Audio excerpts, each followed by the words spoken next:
Welcome to Something Positive for Positive People. I'm Courtney Brain. Something Positive for Positive People is a 501c3 nonprofit organization that is connecting people who are navigating STI stigma to mental health resources. Today's guest is Athena. Was good. How you feeling? Hey, I'm feeling pretty good. Thank Good. you for having me. I'm excited to talk to everybody today. So, You said it like this is a show. Like, like we got a live audience that's sitting hey, I here just watching. wanted to sound good for your podcast. So now you're going to have to edit all that out. I don't But I edit. am excited to be here. I am excited to talk to you and everything. So, Yeah. Thank you. Thank you. yeah. I don't edit these anymore unless there's absolutely something you need me to cut out.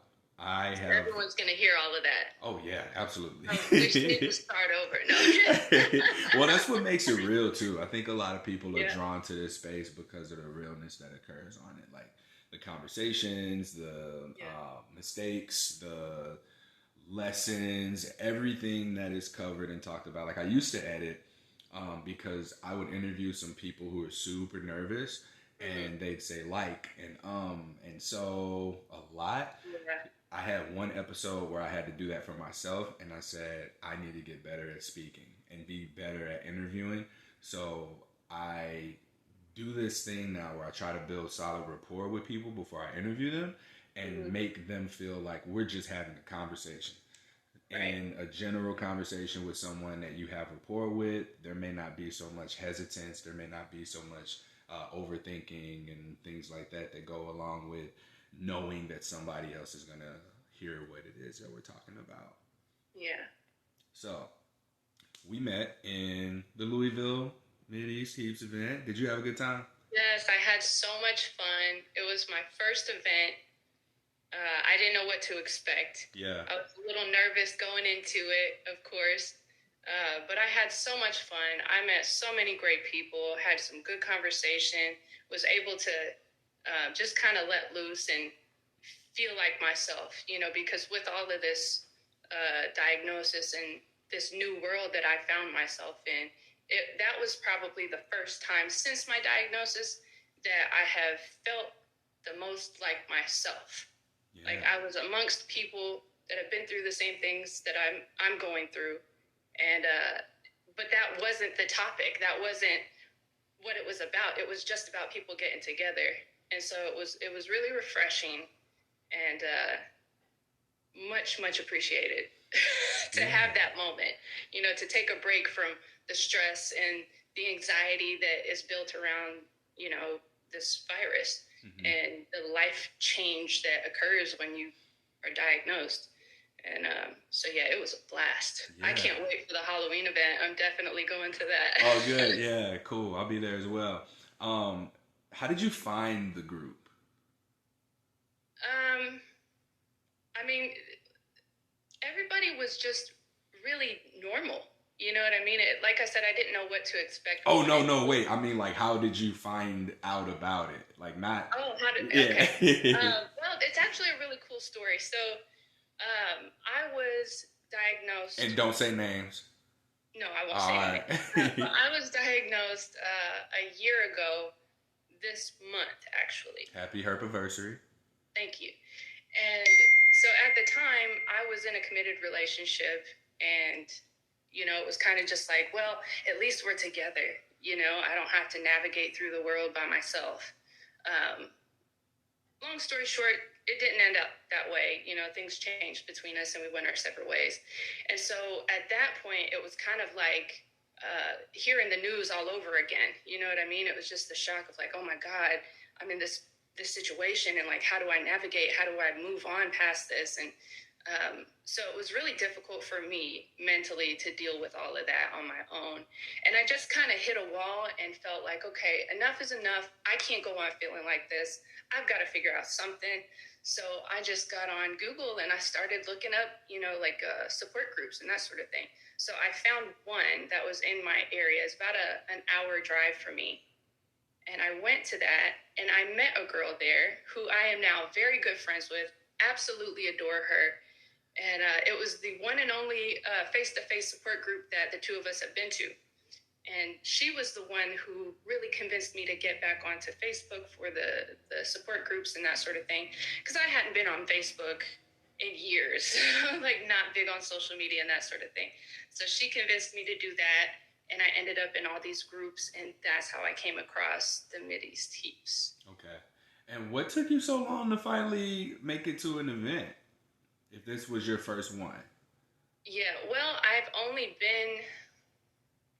So when did it? I asked that like we haven't just. It hasn't been very long since I've been part of the group. You know what I mean? It's only been a couple months. I didn't even think about that, and the fact that it's an entire pandemic. Right, like I just completely neglected it all that. happened pretty quickly. Mm-hmm. You know, and I've had some conversations with people, you know, in our community who they've taken a lot longer than me to even Google the word. You know what I mean? And so I feel like I kind of pat myself on the back for it, to be honest with you, because it kind of it leaves me kind of sad for other people to know that they don't go seeking help or support for a long, long time. And I'm just happy that I had the courage to go ahead and jump right in it. You know, yeah. I've just found all these great people, and it really is like you're inducted into this secret society. Yeah. You know, and it's actually really cool in a way. When you mentioned you were diagnosed and you were already in a relationship, and it was just kind of like, all right, well, here we are. What was that relationship like? Were there any curiosities around who gave it to who? Was there any headbutting at all around that? My ex is, and this is a subject for a whole different podcast. That's what everybody said, and then it ended up being like a 5-minute story. Well, he is, I would have to say, an overt narcissist, and so that was a really difficult relationship. I have a tendency to unconsciously welcome people like that into my life. My mother is a narcissist, textbook. My oldest brother is a narcissist. And so I just have this way of all of a sudden, boom, you know, I'm in this situation, this relationship with a person that's like that. And so that was my ex. And with narcissists, if you have any experience with them or know anything about them, they're always the victim. There's always finger blame, you know, pointing the finger, blaming it on somebody else. And so, of course, his ex gave it to him. He had no idea, this, that, and the third. But you had an idea when you decided to move forward with me. You know, he didn't disclose like I got it like most people do, you know. He was aware. He didn't disclose to me. I ended up in this situation, and I didn't bite his head off when it happened. Like, we had some history together up until this point anyway, when we came across this. And, you know, I wanted to pursue a relationship and a future with him. And he said that that's what he wanted with me too. So I wasn't, I was hurt because I felt betrayed, you know what I mean? But it also wasn't the end of the world. Yeah. But it wasn't a healthy relationship. There were a lot of things that took place that shouldn't have. But at the same time, it is what it is. It's in the past, and we're at where we're at now. And I can honestly say, you know, because I did have trouble in the beginning with the diagnosis, with our breakup, with everything that happened throughout all of that, was really tough. But I can say right now, I feel so much differently about the virus in general. You know what I mean? Like, I had to go through some pretty tough stuff, some painful moments, but it brought me to a place where I value myself so much more, and I value the relationships that I make with other people so much more. And it just has really changed my perspective on life in general. And so I can say that I'm pretty thankful for it. And I know some people are going to hear that and think, oh, this girl's crazy. But honestly, I am very thankful for it. I've met some amazing people. I've already built some great friendships, and I've, you know, met a very special man, and very excited about where that's leading. And I couldn't be happier right now. Yeah. You know, so there are good things about it. You know, it does cause you to change how you view things and how you maneuver and navigate through life. And I feel like life is about perspective and how you look at it. There's good and there's bad to everything. So when you find yourself in a place where you're really feeling the pain and it's really dark and it's really sad, it's like you just got to find that power within you to kind of look at things a little differently and find the positive in it. And it's really hard when you're in that. But if you can, I promise, man, you come out on the other side so much happier, so much lighter. Yeah. And that's where I feel right now. That's where I'm at. Yeah, the way you say that, it's like you've been in a dark place. Have you been? For sure. Can you speak to that a little bit, like where you started, so that people kind of have an idea of like why you are where you are now? Well, I mean, there's a lot to be said. I don't want to use the word struggle with. I have been managing depression, PTSD, and severe anxiety for most of my life. And I have gone through some things at a young age that, people wouldn't want to ever go through. The first time I was sexually assaulted, I was 5 years old. 12 years ago, I was in a very toxic relationship with another narcissist, and I was drugged and raped, and that was violent and traumatic and terrible. And so there's just been a lot of things here and there. Life has happened to me like it happens to a lot of people.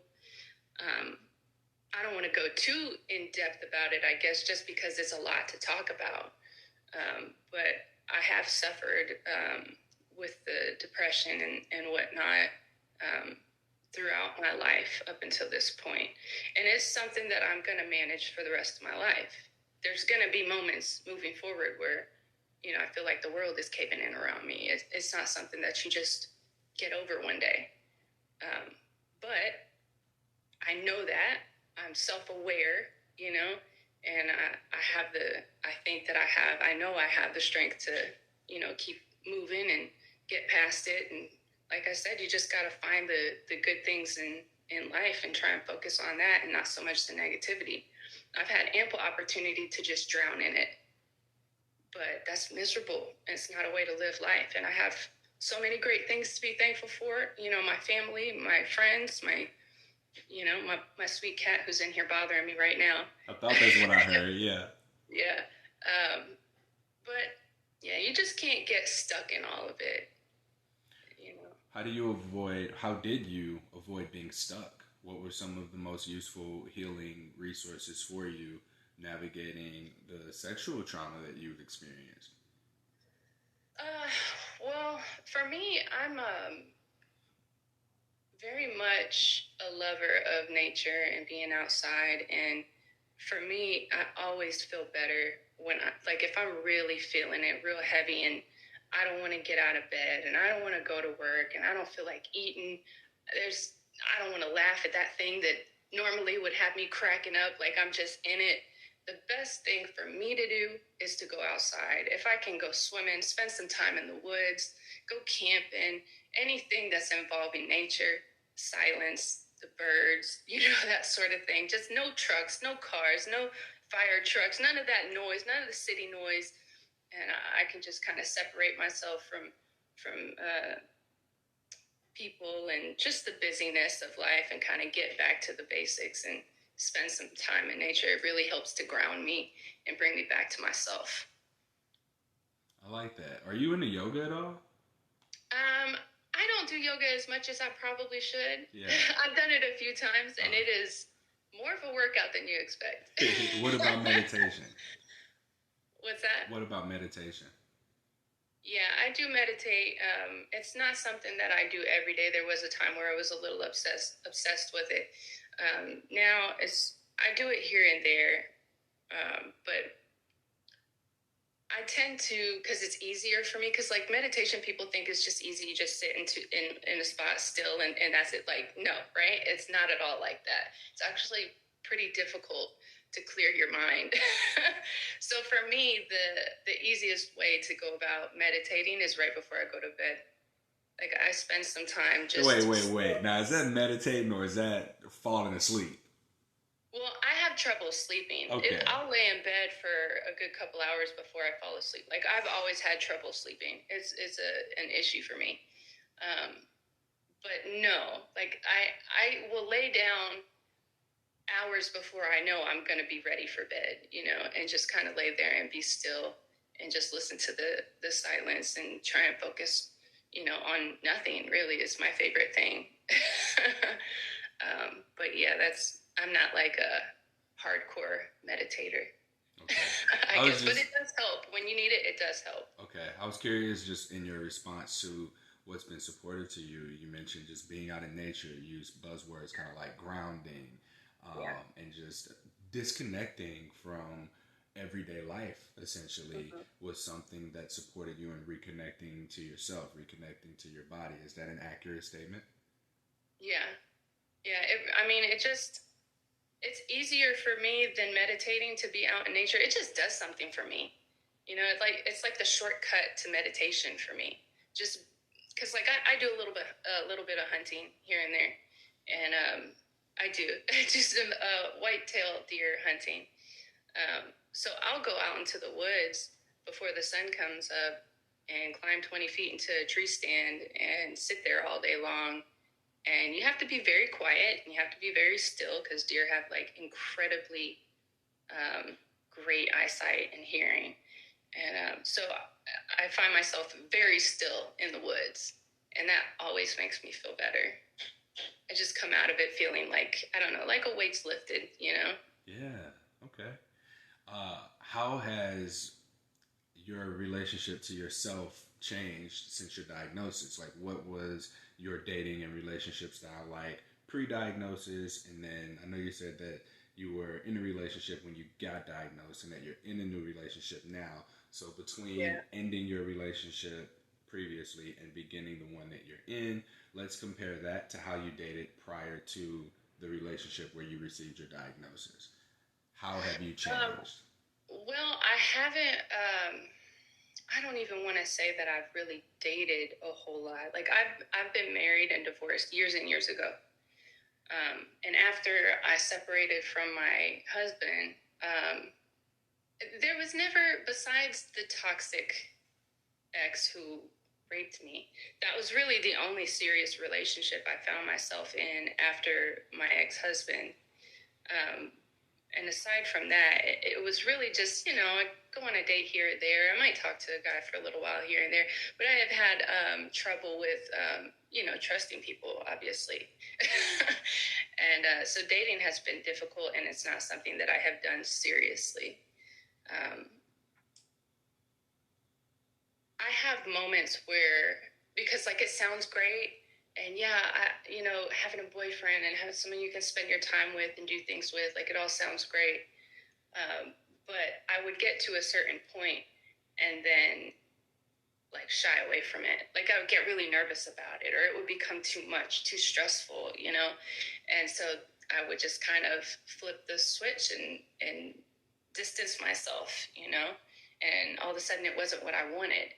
And I told myself, oh, it's just because, you know, I haven't found the right person for me, you know, da da da da.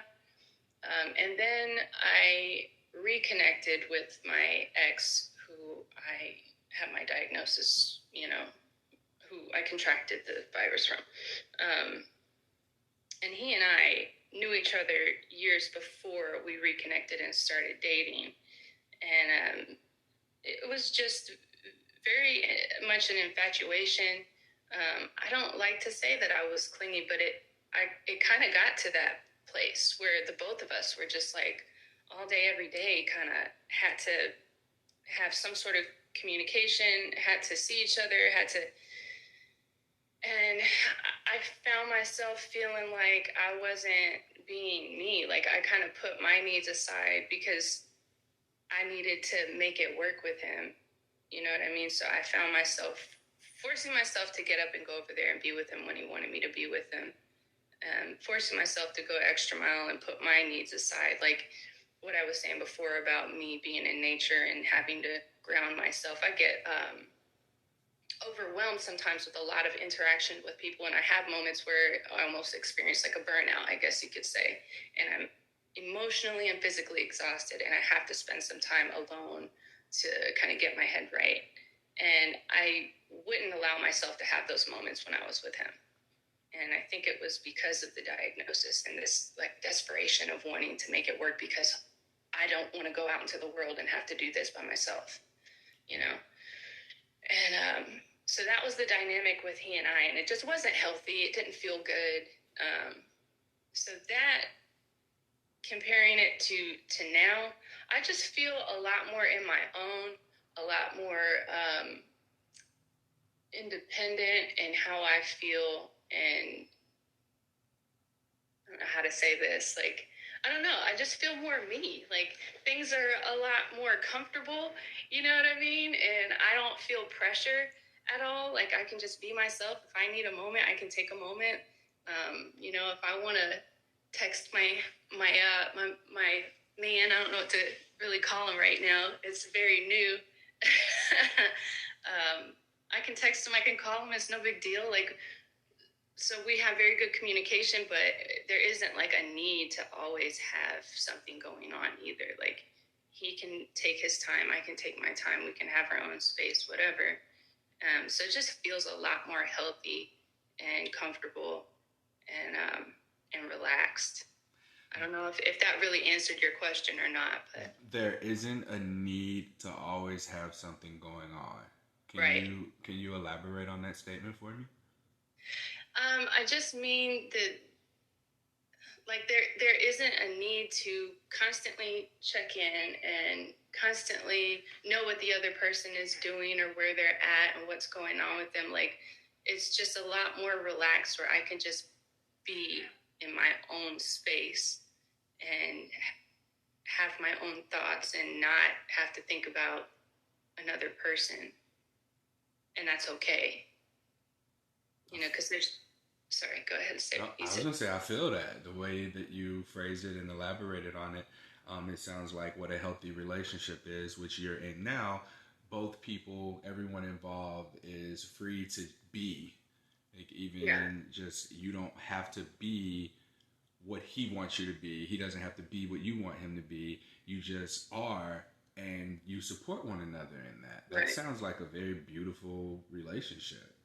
It is, and it's really nice because I can, as you say, just be, and so can he. But it's just really nice that me being me and him being him happens to go great together. It just works. So I'm really excited about it. Like I said earlier, I couldn't be happier right now with a lot of aspects of my life. So, I mean, I'm just in a much better place than I have been. I feel really happy. I feel really healthy, mentally and physically. Yeah, I mean, what the tables have turned, you know, like, what a difference between now and 8 months ago, you know, big change. So was there a transition or a specific event that occurred between 8 months ago and now, between you having a history of relationships with narcissists to now having this newfound relationship that's so healthy?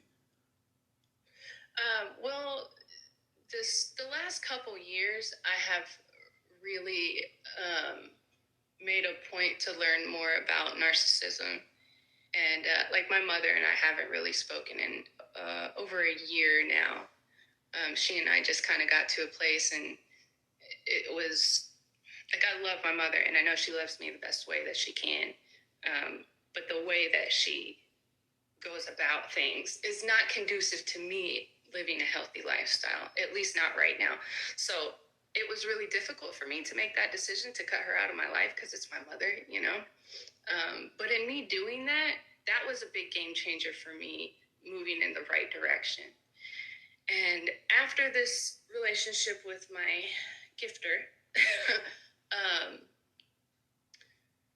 since then, I have started therapy too, again, which I had tried it once before, a couple times actually before, and it just never really worked out for me. And I feel like, you know, a lot of people will try it and they're like, oh, I feel worse leaving than I did going into it. And sometimes that is the case, but I think it's really important to find the right therapist for you, because they're people just like we are, you know, and you have to be compatible in some fashion. And so I have been blessed enough here in the last few months to come across, and it's phone therapy that I do, which is really nice. There's no face-to-face. I don't have to worry about you seeing the tears coming out of my eyes or anything like that.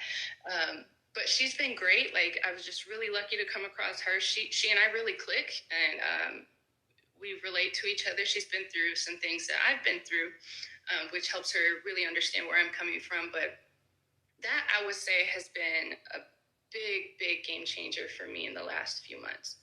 I talk to her once a week, every week. And, whether there's good things going on or bad things going on, whether we talk for an hour, whether it's 25 minutes, I talk to her every week. And it has helped me a lot because it like keeps me focused on the game plan and keeps me in the path that I need to be in to move forward so that I'm happy and I'm healthy. And I would say to anybody who's struggling mentally to seek some help and do therapy, whether you're comfortable with it or the idea or not, just jump in and try it. You'll never know unless you try it. And I'm really glad that I picked it back up because it's been, like I said, game changer for me. Because she holds me accountable. She challenges me. Like I said, she keeps me on the right path. And so she's helped me a lot as far as the narcissism goes and recognizing certain things in people, the red flags, and being able to kind of maneuver around that. So I don't have to necessarily kick you out of my life because you're a narcissist, but I just have to learn you and figure out how I can coexist with you and have some sort of relationship without it diminishing who I am. So she's been fantastic. Yeah. It sounds like you're able to consciously navigate healthy relationships, even though another person may be unhealthy. Yeah, that's the goal for me personally, because my mom's not going to change. Of course, I want to have a relationship with her, but I'm not in a place yet where I can pursue that so that I accomplish that goal, and keeping it healthy for me. But it's, work every day. So I'll get there eventually, and hopefully she and I will be good. Yeah.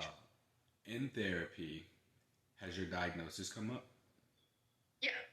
And are you comfortable with sharing how your therapist handled you sharing that information with them? Like, what were some tools from therapy that helped you? As far as my diagnosis, that's a really good question, actually, and I'm finding it hard to answer. So when she, would you when like I me to first share? talked to, Would you what's like? that? Would you like me to share my intention with the question? Like, Sure. would that help? So, Yeah, maybe that will. what I find, there's a couple of things. So, one is a lot of people that I interview or that I've spoken to are deathly afraid of even disclosing to their therapist. And this is someone that is supposed to be a safe space. So when you told me that you did tell your therapist, I would say maybe 3 out of 10 people that I speak to will say that they've disclosed to their therapist. And so I'm just interested in getting your feedback here on what some things that you found, what are some things that you found useful after having disclosed to your therapist, because people are deathly afraid of people finding out that they have herpes. And even for people to be afraid of their therapist, the person that you should be the least afraid of knowing because they're the most capable of supporting you in that moment. I want to encourage people to consider that if they have a therapist, to go ahead and feel brave to open up and share this with them. I agree. I'm kind of I can be kind of fearless sometimes. I didn't even really, because she was my therapist. That's who I'm supposed to tell. In my mind, I'm like, of course these are the things that are weighing heavy on me and why I need therapy. So I'm not going to not share that. So yeah, I told her, and I don't know, she had a way of letting me talk about it without making me feel judged in any way. And she just made it, I don't know, it was her tone and her delivery and talking to me that I could tell that for her, it didn't change anything. She's not judging me. You know what I mean? It was just like, this is a thing that happened to you. It's a thing that happens to everybody. Well, not everybody, but a lot of people, and it doesn't define who you are as a person. It doesn't mean that you're gross. It doesn't mean that you're irresponsible. It just happens to people. And it's not something to be ashamed of. It's look at the draw. There's people who are promiscuous, sure, and they get it. It happens. There are people who are in long committed relationships, and it happens to them. And for a lot of people, it's not even like sexual. You know what I mean? It's a skin condition. It's skin to skin contact, and a lot of people just get it from their family members hugging and kissing them. So it's. And she had mentioned how big the stigma is around it, and agreed, of course, that it's, it doesn't make any sense that people view it the way that they do, but they do because nobody wants to talk about it. Everyone is scared to tell their therapist, So, I don't know. The biggest thing in me telling her that made me feel good was just her delivery and how she spoke to me. It was her tone and how she listened and accepted what I was telling her that made me feel good. It also sounds like she reminded you who you were before you told her this. Like, what I hear in what you just explained to me was that it was just kind of a little bit of a reminder, like, hey, nothing's changed. Right. Would you say that that's what you got from that? Because I might be leading. No, you're right. She was reminding me that, I'm still the same person I was before this happened. And that's true to an extent. Uh-oh. But that brings me back to what I was saying before. Like, I'm actually pretty thankful that I have this virus now, because before this, I didn't value myself the way that I do now. I didn't value people the way that I do now. It was very superficial, and now I just know that I have to dig deeper with people. I have to be more selective in who I allow into my inner circle, into my space. And so, yeah, to an extent, I am the same person, but I'm not. But in a good way. Why do you feel like you have to you have to be more selective with who you let in your inner circle? Like, because of herpes, is it just a matter of who knows? Is that what you mean? Well, kind of. I'm not at a point where I'm comfortable talking about it with just anyone. I would like to get to that point one day, which is why I was really excited about doing this podcast interview with you today.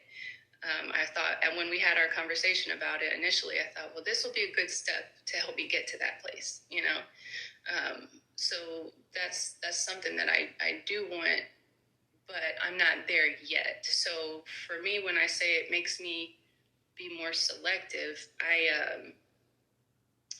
just kind of observe people a little bit more than I did before, and I try to get a feel for their personality more. Are they empathetic? Are they open-minded? Are they understanding? Before I go running my mouth about my business, and I don't want to waste my time either on trying to build certain relationships with people if they're not willing, if they're not welcoming that, you know what I mean? Because like I said, I value myself, I value my time, I value my energy, my spirit, and I don't want to just give that to everybody. So, yeah. My cat on at the door, sorry. Just 1 second, let me let him out because he's going to start me on. Okay. I guess this is a good point to mention that if you haven't already, please like, rate, review, subscribe to, and share this podcast. You are more than welcome to leave a donation. As mentioned in the beginning, we're a 501c3 nonprofit organization that connects people who are navigating stigma to mental health resources. That looks like group therapy, individual therapy, and of course maintaining nonprofit status. That's what the donations go to, as well as continuing this podcast, interviewing people, bringing you great guests like Athena here to share their stories and give people the tools that they need in order to navigate HSV and STI and honestly sexual trauma, and the stigma that's associated with it all as it relates to mental health as well. I just kind of dropped a random commercial when you got up and walked away. I'm pretty proud of myself. I hear you. Yeah, sorry about that. There is one more thing I want to say about the change that I've experienced going through this with HSV, and it is surrounding disclosing. I feel like we have this. I mean, we do. We have this responsibility now, whether you like it or not, to disclose. You have to disclose. You have to. You just have to. It's uncomfortable, but like you have to do it. You got to rip the Band-Aid off and just do it. And I think because of that, in a way, that this virus really forces you to be more open and honest in general. And that's done wonders for me and my personality. You know, I can be, I'm an open book usually, and I can just, you know, like I said, I'm a little fearless. I can just kind of throw it out there and see where conversations go. You know, if the comfort level is right, I guess. But I don't know. I just feel like it's made me a better person, really, because of that. I feel like I can be who I am. If I can be open, I can be honest, then I'm doing my soul the right way. You know what I'm saying? If that makes sense. Yeah. Resistance from what your soul is calling out for you to do or calling you to be, that's where a lot of suffering emerges, and we get like these energetic kinks and these blockages that keep us from feeling as if life is flowing through us, right? And so when you're able to give yourself what it needs, your identity what it needs, your soul what it needs, it seems like everything else takes care of itself. Right. And so, yeah, I feel that. I feel that it's important for us to, you know, be able to take care of ourselves and to take the responsibility that we have of disclosing. A lot of people feel like it's not fair. Of course, no, a lot of things aren't fair. This being one of those, because a lot of us weren't disclosed to. But then again, a lot of people who weren't disclosed to were also not informed about how to disclose. They weren't informed about disclosing. They weren't informed about navigating this space. And that's probably one of the more major factors in all of this that perpetuates this cycle of stigma, but from diagnosis to a disclosure choice, choosing to or not to upon contact with the sexual partner. Like, these are two aspects that just keep the wheels turning. Others are just how we don't talk about sex as educators informing youth about sex ed. A lot of it is fear driven. It's stigmatizing. It's fear based. Don't have sex until you're married. If you do, use a condom, and if you don't use a condom, you're going to get an STD. And if you might even get somebody pregnant or be pregnant. And like, these are the four consequences. And like, I think about how many children, how many teenagers, how many even adults can be saved from situations like sexual assault by simply being taught the things that should be included with sex education that are completely omitted. Consent, boundaries, being able to say no, being able to hear no, being able to ask for what you need, and being able to seek help and support if anything is not right or if you're curious about something. And I think one of the more important things is to be able to identify and know what to do about abuse and abusers. And with that, we teach people not to be abusers, because if the whole class is acknowledging and recognizing what abuse is, and you're defining abuse, and little Tommy, who sits in the back of the classroom, is considered an abuser, I think that we flip the script on shame, and we're now shaming people for negative behavior and not consequences of a behavior that is deemed negative by collective opinion of society. So when that shame begins to shift into the right place, where people are doing bad things, put the shame on those behaviors so that people can stop doing bad things and just be people. I cannot tell you how much of an emphasis that I place on youth being given sex education that includes all of those aspects of just relational and mental and emotional health that I just named. These are going to be individuals that grow into healthy adults who, that conversation, the way that they manage relationships, can go from their friendships, their family, their communities, their workplaces, and also sex. And you don't even have to talk about sex, because if they're given the foundation of communication tools, then when it gets to the point of a sexual encounter, they're able to do all of those things, such as ask for what they need, say no, right? talk about. Because that's what it comes down to, right? Is you having the communication skills to, articulate how you're feeling and what you need and what you want and what you don't want. And if you're in a place where you're confident in yourself, you're comfortable with yourself, and you're okay to ask for what you want or say no to something, then yeah, there's so many of those situations that could be avoided. Absolutely. Well, you just closed us out real well. That was good timing. Unless there's anything else that you want to add or leave us with, then I can let you go. The only thing I would say is to go back to the therapy. If you're finding yourself in a place where you're struggling right now, and you don't want to talk to a friend, you don't want to talk to somebody who knows you, just reach out and find a therapist. It's so easy to just spill everything to this person who doesn't know you, and people think it's really difficult. And it might be that first session. But once you just push through that, I promise, it's just, you'll feel so much better. Just to get the weight off of your shoulders, I highly, highly recommend.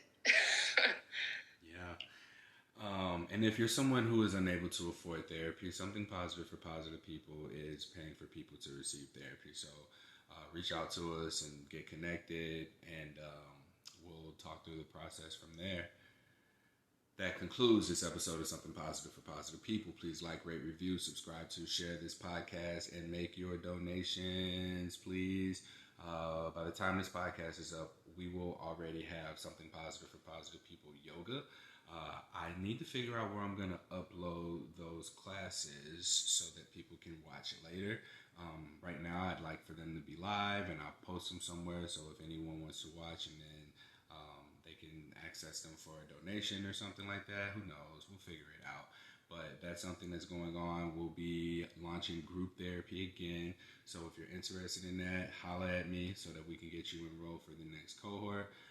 Stay tuned. If you are on social media, please follow me on Instagram, Twitter, Tumblr, Reddit at HOnMyChest. And if you're on Facebook, I'm just Courtney Brame, so you can add me there. And get connected to the support groups. There's support groups, social groups, dating groups, all types of groups that are available for you to receive the kind of support for you and where you are in your diagnosis. Yes. Till next time, stay sex positive.